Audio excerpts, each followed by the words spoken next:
Welcome to Blizzard Fire. We hope this video helps fire up your solution. In this video, I will explain how to make corn flour at home. First, select high-quality dried corn kernels. You can use either yellow or white varieties.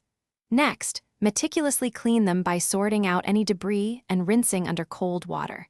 It is crucial that your corn kernels are completely dry before moving on. If needed, you can spread them on a baking sheet and dry them in a low oven at about 200 degrees Fahrenheit for 30 to 60 minutes. Now let's get to grinding. You will need a high-powered blender, a food processor, or a grain mill. Add your thoroughly dried corn kernels to the appliance, working in small batches to ensure even grinding. Pulse the kernels in short bursts rather than continuous blending. This technique helps prevent overheating and ensures you achieve a fine, powdery consistency, not a coarser cornmeal. After grinding, the next crucial step is refining your flour's texture.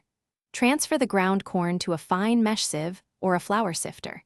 Gently shake or tap the sifter to allow the fine flour to pass through.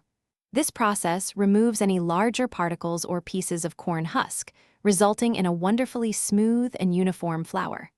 Don't discard the coarse bits. Simply regrind them and sift again to maximize your yield. Finally, proper storage is key to preserving your homemade corn flour.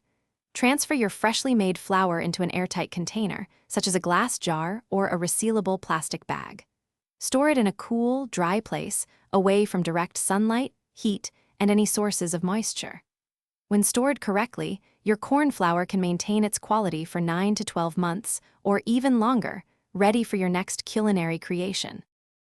Thanks for watching. If you found this helpful, don't forget to like and subscribe.